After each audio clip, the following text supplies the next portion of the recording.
우리가 지금 민수기 말씀 보고 있습니다. 민수기 강해를 쭉 우리가 살펴보고 있는데 신앙의 그 초보 단계와 심화 단계, 신앙이 좀 깊어지는 것을 구분해 주는 게 있어요.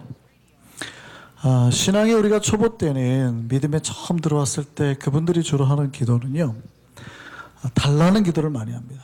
하나님 돈 주시옵소서, 건강도 좀 주시고, 옛날에 구약대로 하늘문을 열고 만나도 좀 주시고, 다다익선입니다. 많이 좀 주시옵소서. 기도 많이 합니다. 그런데 이 신앙이 이제 조금 깊어지잖아요. 우리가 신앙이 깊어지고 난 다음에 그 사람들의 이제 기도를 내용을 들어보면 그때부터 기도가 좀 바뀝니다.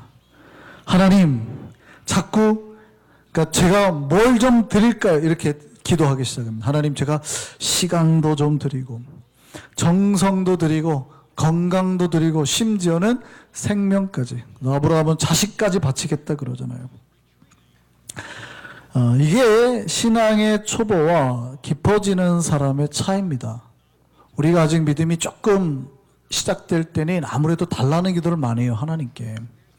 그런데 좀 깊어지면 자꾸 뭘 바치겠다는 거예요. 그런데 이 서원이, 이 신앙이 깊어지는 단계에서 시작이 됩니다. 신앙이 깊어지는 단계에서나 신앙이 깊은 사람들이 주로 이제 서원을 하게 되는데, 이 서원 때문에 신앙에 문제가 생기기도 하고 서원 때문에 실족하는 경우가 생기더라는 거죠. 오늘 본문에서 이제 민수기를 통해서 하나님이 이제 전쟁이 시작되기 직전에 하나님이 가르치는 내용 중에 하나가 뭐냐면 서원이에요. 너희가 전쟁을 할 때, 하나님을 의지하고 믿고 나갈 때 우리의 믿음의 단계에서 잘못해서 오류를 범하기 쉬운 이 서원을 하나님이 고치고 막고 전쟁하기를 원하십니다. 오늘 그래서 서원을 살펴보고 우리가 하나님 앞에 어떻게 서원된 자인가, 어떻게 서원하며 살아야 되는지 한번 살펴봤으면 좋겠습니다. 서원이라는 말이 히브리 말로 하면 이사르나 네데르라는 말로 사용됩니다. 그 뜻은 이런 말이에요. 사람의 입을 통해서 뱉어진 말, 아니면 약속, 이런 뜻입니다. 그러니까 특별히 이사르의 뜻은 내가 하나님 앞에서 내가 하고 싶은 어떤 향락의 생활을 금하고 하나님의 영광을 위해서 금욕적인 삶을 살겠습니다가 이사르의 뜻이고, 네데르는 내가 하나님 앞에 약속해서 무언가를 바치겠습니다, 이게 이제 주로 네데르의 뜻입니다. 이 두 가지가 합쳐서 우리가 서원이라는 말을 쓰는데, 그러니까 서원이라는 뜻은 이런 겁니다. 하나님을 위해서 내 삶을 바치고 드려지고 그걸 위해서 내 삶을 절제하며 살겠다고 맹세하는 것, 보호하는 거예요. 성경에 몇 군데 예가 있죠. 우리가 예를 살펴보면 서원이 뭔지 쉽게 알 수 있습니다. 야곱이 자기 아버지 이삭한테 축복을 받습니다. 에서가 와가지고, 그러니까 에서가 큰아들인데 큰아들이 받아야 될 모든 장자의 복을 이 둘째 아들인 야곱이 다 받아버려요. 근데 에서가 와가지고 자기 아버지 이삭한테 아버지, 남아있는 복이라도 좀 축복해 주십시오 그랬더니 이삭이 뭐라 했냐면 매몰차게 없어 그래버리거든요. 그러니까 화가 났습니다. 형 에서가 화가 나니까 야곱을 죽이겠다고 그런 거예요. 그러니까 야곱이 도망가게 됩니다. 저기 아버지, 자기 외삼촌이 사는 하란 땅까지 고대 사회에 혼자 먼 길을 가야 되는 거예요. 야곱은, 에서는 사냥꾼이었어요. 외향적인 성격에 막 들러다니고 활 쏘고 뭐 사냥하는 사람이었지만, 야곱은 성격이 소심해가지고요, 평생 엄마 옆에서 밥 짓고 부엌대기처럼 일만 하던 마마보이였어요. 그러니까 엄마가 하라는 대로 해요. 엄마 큰일 나요, 아빠한테 속이다가 나 저주받으면 어떡해요. 걱정하지 마, 내가 알아서 다 할게, 내가 다 받을게, 뭐 이랬던 사람이라고요, 야곱은. 이랬던 사람이 평생 엄마 옆에 살다가 죽이나 쓰다가 엄마 도와주다가 이제 먼 하란 땅까지 가게 생겼어요. 오늘날로 말하면 시리아 끝에까지 가게 생긴 거예요. 이스라엘 땅에서 혼자 걸어서. 얼마나 무섭겠습니까? 그 야곱이 이제 출발하고 가다가 베델이라는 지역에서 하나님을 만나게 됩니다. 이 두려움을 가졌던 야곱이 그 베델에서 하나님 앞에 서원을 하게 됩니다. 창세기 28장 보니까 이렇게 되어 있어요. 야곱이 아침에 일찍 일어나 베개로 삼았던 돌을 가져다가 기둥을 세우고 그 위에 기름을 붓고 그곳 이름을 베델이라 하더라. 이 성의 옛 이름이 루스더라. 그러니까 옛날 이름이 루스라는 지역이에요. 베델이죠. 이 야곱이 이때 서원합니다. 뭐라고 서원하냐면 하나님이 나와 함께 계셔서 내가 가는 이 길에서 나를 지키시고 먹을 떡과 입을 옷을 주시어 나를 평안히 아버지 집으로 돌아오게 하시면, 무슨 얘기입니까? 하나님, 내 현재 고통, 고난, 이 모든 어려움 속에서 나를 지켜주셔서 내가 편안히 다시 고향으로 돌아오게 하시면 제가 뭐 하겠습니다. 이게 서원인 거예요. 뭘 하겠다고 했어요? 첫 번째, 하나님이 내 하나님이 될 겁니다. 내가 하나님 잘 믿겠습니다, 이거죠. 두 번째, 이 베델, 하나님을 만난 이 자리에 하나님의 집을 세우겠습니다. 이 자리가 제사의 자리, 예배의 자리가 되게 할 겁니다. 세 번째, 하나님 앞에 평생 11조 10분의 1을 내겠습니다 라고 이렇게 맹세를 했어요. 이게 서원인 거죠. 근데 정말 하나님께서 야곱과 함께 하셔서 돌아오게 하셨죠. 큰 부자가 되어서 돌아오게 하셨습니다. 그런데 야곱이 이 서원을 지켰습니까? 안 지켰습니까? 안 지켰어요. 잊어버린 거죠. 하나님 앞에 언젠가 서원한 적이 있는데 자기가 그걸 잊어버린 거예요. 뭘 잊어버렸어요? 베델로 가겠다고. 베델은 하나님의 집을 짓겠다, 하나님의 제사단을 쌓겠다고 하는 걸 잊어버린 거예요. 그래서 문제가 발생하죠. 딸 디나가 세겜 족속에게 강간당하는 사건이 발생합니다. 그래서 화가 나가지고 그 야곱의 아들들이 가가지고 그 세겜 족속을 사기를 쳐가지고 다 죽여버리잖아요. 그러니까 자기 아들이 살인자가 되고 그런 집안에 아주 흉폭한 일이 일어나요. 그때 야곱이 깨닫습니다. 아하, 내가 실수했구나. 그리고 그때 야곱이 하는 말이 베델로 올라가자 했어요. 그리고 하나님 앞에 서원했던 그 서원을 지키게 됩니다. 두 번째 서원에 대한 얘기가 나옵니다. 사무엘상을 보면 엘가나라는 사람이 나오는데 이 사람에게 두 여인이 있었습니다. 한나와 브닌나라는 아내가 있었는데, 브닌나에게는 아이가 있었는데 한나에게는 아이가 없었어요. 서러웠습니다. 이 한나가 기도했습니다. 이 여인은 믿음의 여인이었어요. 근데 기도할 때 뭐라고 기도했냐면 서원하면서 기도했어요. 볼까요? 한나가 마음이 괴로워서 여호와께 기도하고 통곡하며 뭐하며?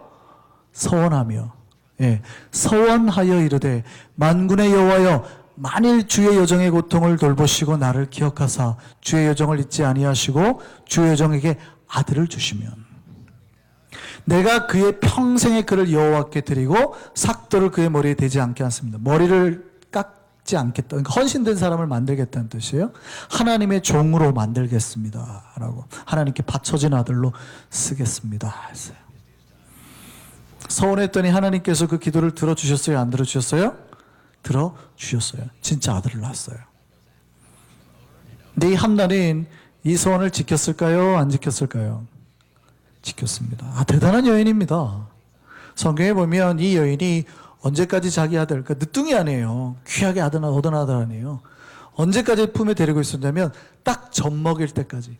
젖을 딱 끊고 나니까 그 아이를 데리고 당시의 제사장 엘리에게 가서 아들을 바칩니다. 하나님의 종으로 써주십시오 하고 딱 바치죠. 그 아들이 누굽니까? 유명한 사무엘이 되는 겁니다. 세 번째, 서원하면 이제 가장 많이 사용되는 서원이 나시린의 서원입니다. 나시린의 서원은 뭐냐면 사실은 제사장은 남자만 될 수 있습니다. 이스라엘 백성에서. 근데 여자들은 소외되잖아요. 내가 제사장 되고 싶어도, 하나님을 위해 살고 싶어도. 근데 그런 사람을 위해서 남자든 여자든 누구나 내가 나시린으로 구별된 사람으로 살겠습니다가 서원을 하면 제사장과 똑같이 구별된 자의 삶을 살 수 있도록 하나님 만드는 제도가 있어요. 내가 이제 나시린으로 앞으로 한 달 동안 살겠습니다, 아니면 평생 살겠습니다 서원을 하면 그들은 평생 아주 높은 수준의 계명 준수가 요구되며 그것을 지키며 살았습니다. 어느 정도 수준을 지켰냐면 당시 제사장들은 성전에서 일하는 동안에는 포도주를 마시면 안 됩니다. 일을 하는 동안에는. 그러니까 그 순번이라고 그래가지고 번을 돌려서 일을 했죠. 낮에 일하는 제사장, 밤에 일하는 제사장, 이렇게 순차적으로 일을 했어요. 그러니까 자기가 집에서 쉬는 동안에는 그들은 와인을 마셔도 되는 거예요. 근데 성전에서 근무하는 동안은 마시면 안 됩니다. 근데 나시린은 내가 하나님 앞에 바쳐지겠다고 서원을 했으면 그 기간 동안에는 절대 마시면 안 됩니다.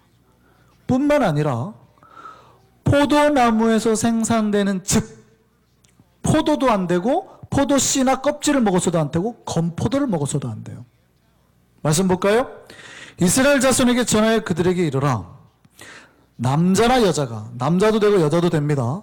특별한 서원, 곧 나시린의 서원을 하고 자기 몸을 구별하여 여호와께 드리려고 하면 포도주와 독주를 멀리하며 포도주로 된 초나 독주로 된 초를 마시지 말며 포도즙도 마시지 말며 생포도나 건포도도 먹지 말지니 자기 몸을 구별하는 모든 날 동안에는 포도나무 솟아는 씨나 껍질이라도 먹지 말지며.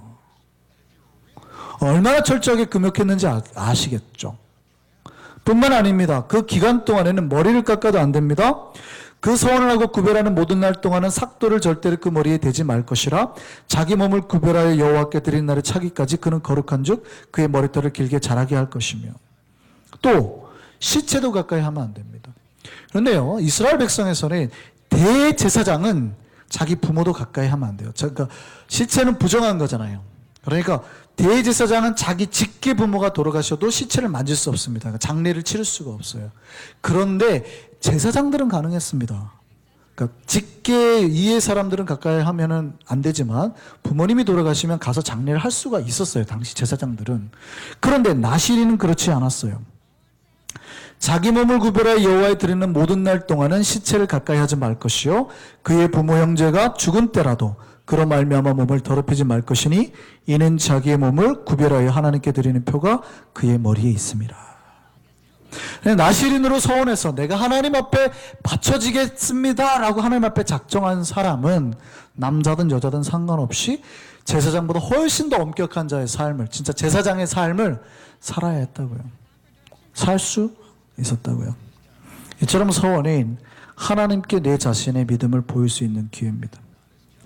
그러니까 서원은 신앙의 수준이 깊지 않으면 감당할 수 없는 차원의 일이에요.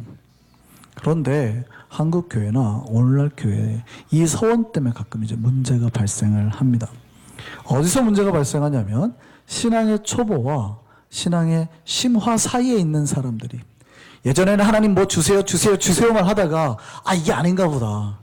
감사도 느껴지고 은혜도 깨달아지는 순간 하나님 내가 뭐 좀 하고 싶은데요. 특히 한국에 부흥회 한 번씩 하고 나면 선교 한국 한 번씩 하고 나면 큰일 나죠. 아이들이 선교 집회만 끝나고 나면 다 선교사 돼서 아프리카 나가겠다 하는 거예요. 서원해버리는 거예요. 하나님 앞에 약속해버리는 거예요. 엄마들은 뒤에 가가지고 아들 벨트 붙잡고 너는 안 된다 막 주저앉히고 아들은 일어서서 가겠습니다 하고 부흥회 끝나면 막 집사님들이 은혜 받아가지고 1,000만 원 헌금하겠습니다. 만불 막 이러고 해놓고 나서 이제 큰일 나는 거죠. 우선은 그때 은혜 받아가지고 해놨는데 자기 믿음이 그게 돼야 안 돼요. 안 되더라는 거예요. 야 큰일 났네. 우리 와이프하고 상의도 안 하고 1,000만 원 헌금한다고 그랬네. 큰일 났네. 내가 지금 내년에 대학 가야 되는데 지금 선교사 나간다고 했네. 막 함부로 서원을 해버리는 거예요. 하나님 앞에. 이런 문제가 발생을 하는 거죠. 자기의 신앙 상태를 살피지 못하고 내 믿음이 어느 정도인지 살피지 못하고 쉽게 서원해버린 거예요. 그런 문제가 교회 안에 심심치 않게 벌어지고 있습니다. 그래서 사람들이 어떻게 생각해요? 서원을 너무 쉽게 생각하고 괜찮아. 뭐 하나님 뭐 다 기억하겠어 하고 쉽게 서원을 무시해버리는 사람도 생기고 어떤 사람은 자기가 서원한 것 때문에 그 하나님께서 이제 서원 못 지키면 벌 줄까봐 두려워서 벌벌 떨다가 실족하고 절망하는 사람도 생기는 거예요. 성급한 서원으로 낭패를 보는 경우가 생길 수 있다는 얘기입니다. 실제 성경에 그런 얘기가 나오죠.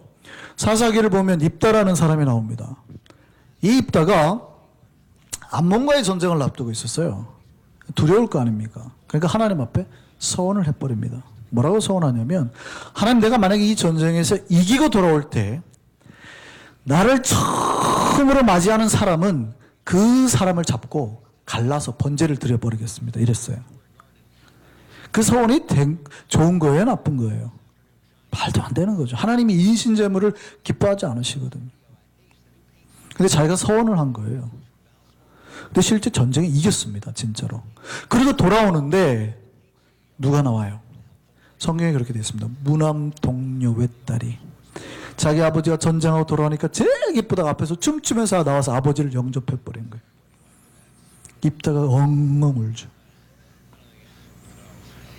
물론 딸의 소원을 들어주죠. 그리고 그 딸을 실제 죽게 만들어버린 거예요. 성경에 나오는 가장 서원에 대한 잘못된 예입니다. 서원하는 사람은요, 정말 신중히 해야 됩니다. 여러분, 하나님 앞에 서원할 때 정말 신중히 하셔야 됩니다. 잠언 말씀 볼까요?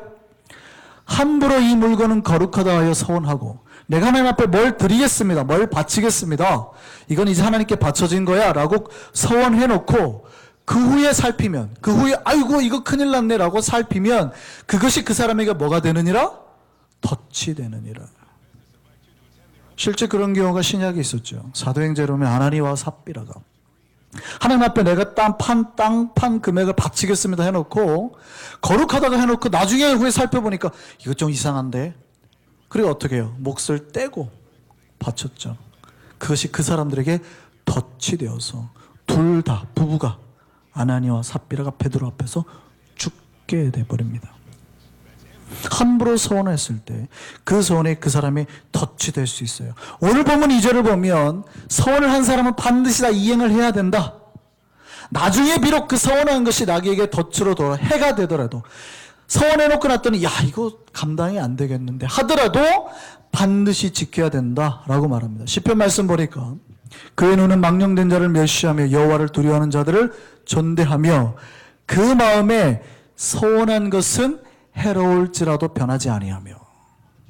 내가 서원했더니 나에게 해로워요. 야 이거 다 안 되는데라도 지켜야 된다는 얘기예요. 혹시 서원한 것이 지금 나에게 해가 되었다고 생각해서 더디하려고 하거나 늦추면 안 됩니다. 그게 죄가 될 수 있대요. 신명기 말씀 보니까 이렇게 되어 있습니다. 내 하나님 여호와께 서원하거든 갚기를 더디하지 말라. 서원해놓고 났더니 안 되는 거예요. 하나님, 이거 감당이 안 되겠는데요. 조금 차일피일 미룹니다. 더디하지 말라. 내 하나님 여호와께서 반드시 그것을 내게 요구하시리니 더디면 그것이 내게 뭐가 된다고요? 죄가 될 것이라. 네가 서원하지 아니하였으면 무죄하리라. 그러나 그 다음에요, 네 입으로 말한 것은 그대로 실행하도록 유의하라. 무릇 자원한 예물은 네 하나님 여호와께 네가 서원하여 네 입으로 언약한 대로 행할지니라. 아이고 하나님 실수했는데요. 이거 실수한 건데요. 실수. 그때 그냥 순간 은혜 받아가지고 은혜를 안 받았어야 되는데 실수한 건데요 라고 해도 안 된대요. 전도서 말씀 보니까 네가 하나님께 서원하였거든 갚기를 더디게 하지 말라. 하나님은 우매하는 자들을 기뻐하지 아니하시나니 서원하는 걸 갚으라. 서원하고 갚지 아니하는 것보다 서원하지 아니하는 것이 더 나으니 네 입으로 내 육체가 범죄하지 하게 하지 말라. 천사 앞에서 내가 서원한 것이 실수라고 말하지 말라. 어찌 하나님께서 네 목소리로 말미암아 진노하사 네 손으로 한 것을 멸하시게 하랴. 성경은 곳곳에서 서원에 대해서 강조하며 가르치고 있습니다. 서원을 했으면 반드시 지키라는 거예요. 서원은 나쁜 건 아닙니다. 우리가 신앙이 깊어졌다라는 걸 증명해내는 거거든요. 그 신앙의 깊은 세계로 들어가는 입구와 통로와 같습니다. 서원을 통해서 하나님은 더 큰 은혜와 복을 주시거든요. 내 삶을 드리고 시간을 드리고 거룩하게 사는 것, 하나님이 기뻐하시고 복으로 갚으시는 거예요. 이제 갑자기 고민이 들죠. 옛날에 여러분 혹시 서원했던 거 생각나지 않으세요? 서원에 예외가 있어요. 예외가. 뭐가 있냐면 오늘 하나님이 그 얘기하는 거예요. 서원해가지고 니네 안 갚으면 죽이려 하는 게 아니라 서원할 때, 전쟁 나갈 때 니네 함부로 서원하지 마. 믿음이 좀 있다고 함부로 서원하지 마. 대신에 조건이 있어라고 말하는 거예요. 그 조건이 뭐냐면 혹시 미성년자, 아직 판단력이 완전하지 못한 자가 서원했을 때는 누가 체크업을 해줘야 된대요? 부모가. 아버지가 보고 이 서원은 괜찮아 네가 지켜라고 하면 그건 유효한데, 하나님 아버지가 보고 아니 너 아직 지금 선교 나갈 때 안 됐어.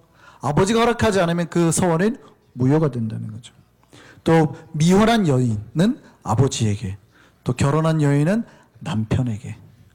여러분이 하나님 앞에 만불의 헌금을 하고 싶잖아요. 아내에게 꼭 물어보셔야 됩니다.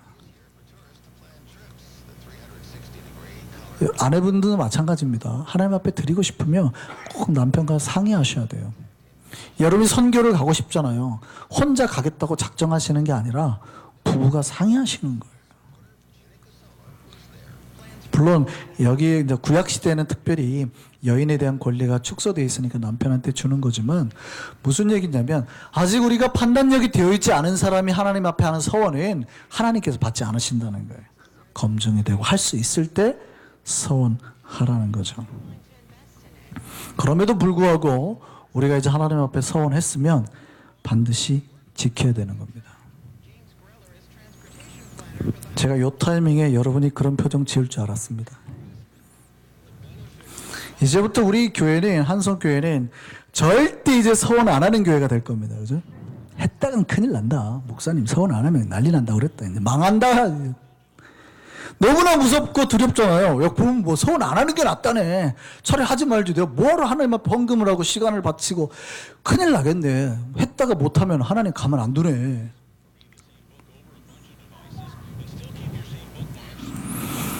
하나님이 서원하며 살게 하는 이유가 있어요. 맹세하면서 서원하라는 이유가 있어요. 하나님이 꿈꾸는 나라는 제사장 나라가 되는 거거든요. 출애굽기 말씀 있잖아요.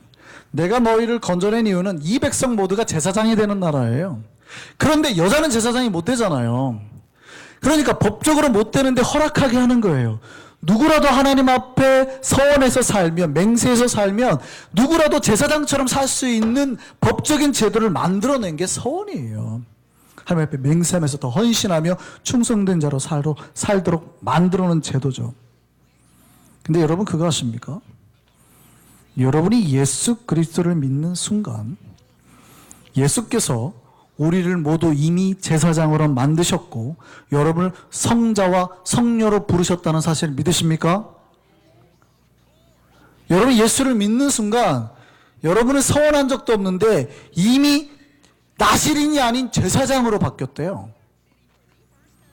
내가 거룩한 적으로 산 적도 없는데 우리를 성도님 이런단 말이죠. 성도는 무리도자예요. 그러니까 복수형이에요. 세인츠가 되는 거고, 개인적으로 부르면 세인트 킴, 세인트 리, 세인트 박이 되는 거죠. 예수를 믿는 순간 우리는 서원한 적도 없는데, 내가 거룩하게 살겠다고 약속한 적도 없는데 이미 전부 다 이미 거룩하게 살기로 약속된 자로 탈바꿈이 됐다는 거예요. 우리가 하나님 앞에 서원하지 않았더라도 우리는 이미 하나님께 내 삶과 소유와 전부가 바쳐진 거룩한 성물로 살겠다, 그렇게 바쳐진 존재가 되겠다, 제사장이 되겠다라고 약속이 되는 거예요. 우리 존재가 이미 탈바꿈 됐다는 거예요. 베드로전서 말씀 볼까요? 너희가 주의 인자하심을 맛보았으면 그리하라. 사람에게는 버림받았으나 하나님께는 택하심을 입은 보배로운 산돌이신 예수께 나아가 너희도 산돌같이, 누구처럼요? 예수같이 신령한 집으로 세워지고 예수 그리스도로 말미암아 하나님이 기쁘게 받으실 신령한 제사를 드릴 거룩한 제사장이 될지니라. 그러니까 예수를 믿는 사람을 로마서 12장 1절에 뭐라고 그래요? 그러므로 형제들아, 내가 하나님의 모든 자비하심으로 너희를 권하노니 너희 몸을 하나님이 기뻐하시는 거룩한 뭘로 드리라?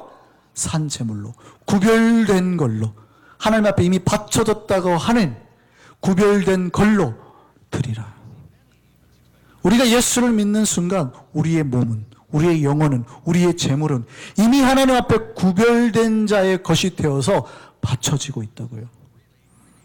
여러분은 나실인이 아니에요. 서원된 백성이 아니라 이미 서원하기로 작정된 하나님의 제사장으로 변해버렸다는 말이에요. 목사님, 나 그런 적 없는데요? 나 서원한 적 없는데요? 여러분이 서원한 적이 없어도 예수 그리스도의 십자가의 능력이 여러분을 그렇게 만든 거예요. 여러분이 예수 그리스도를 믿겠다고 한 순간 그 모든 각서 안에 다 써 있다고요. 사무엘이 자기가 하나님 앞에 제사장으로 바쳐진 종으로 살겠다고 서원한 적이 있습니까? 없습니까? 없지요. 어머니 한나가 했어요. 그런데 그 서원은 공식적으로 그대로 이루어졌잖아요. 여러분이 입술로 하나님 앞에 내 인생을 바치겠다 한 적 없지만 예수 그리스도의 십자가를 믿겠다고 하는 순간 거기에는 이미 다 그 밑에 내 평생을 바치겠다, 내가 제사장으로 살겠다는 사인이 들어있는 거예요. 이것이 거룩한 신자의 삶입니다. 하나님이 거룩한 신자의 삶, 만인 제사장들을 불러서 만들길 원했던 삶, 인생을 바치고 삶을 바치고 하나님과 그 나라를 위해서 쓰이도록 만들겠다는 삶의 그 목적이에요. 그게 우리를 부르신 거라고요. 예수 믿는 자를 통해서 이루기를 원하는 꿈꾸는 하나님의 세상. 여러분, 예수를 믿는 순간 좋든 싫든 바쳐지는 삶을 살아야 되는 겁니다. 근데 여러분 믿으시기 바랍니다. 그게 저주가 아니라 복임을 믿으시기 바랍니다. 저주가 아니에요. 여러분 혹시 과거에 한 서원 때문에 지금도 고민하고 있습니까? 고민하지 마세요. 여러분 이미 현재 여러분의 삶이 서원자로 나시딘으로 이미 제사장으로 살아가고 있어요. 살아가게 되어 있다고요. 머뭇거리지만 마세요. 현재 만약에 여러분이 그 사실을 깨달았다면 이제부터 하나님 앞에 여러분의 인생을 드리고 소유를 드리고 드리는 자로 살면 됩니다. 하나님은 자신의 삶을 드리는 자에게 반드시 복으로 갚으시는 거예요. 저주하려고 여러분 서원하라는 게 아니에요. 여러분에게 복 주시라고. 여러분이 이미 드려지는 자가 변했으니 여러분의 인생을 바치면서 사시면 됩니다. 어떤 복 주시는지 마가복음 말씀 볼까요? 예수께서 이르시되 내가 진실로 너에게 이르노니 나와 복음을 위하여 집이나 형제나 자매나 어머니나 아버지나 자식이나 전토를 벌인 자니, 부모를 버리는 뜻이 아닙니다. 하나님 앞에 이 내가 복음을 위해서 다 바쳐진 자는 현세에 있어, 이 땅에 있어 집과 형제와 자매와 어머니와 자식과 전토를 몇 배를 받고 100배를 받고, 물론 박해도 옵니다. 그런데 내세에서는요 영생을 받지 못할 자가 없다. 이 땅에서는 복을 100배나 받고 영생의 복도 내세에서 받게 된다는 거예요. 이게 하나님 앞에 제사장으로, 하나님 앞에 서원된 자로 살아갈 거예요. 살아갈 자들이 받을 복이에요. 하나님은 복 받기 위해서 우리를 부르셨음을 믿으시기 바랍니다. 우리 모두 헌신된 자로 주의 나라를 위해서 드려진 우리가 되기를 소망합니다. 하나님 반드시 복으로 갚을 줄 믿습니다. 우리 찬양하시겠습니다.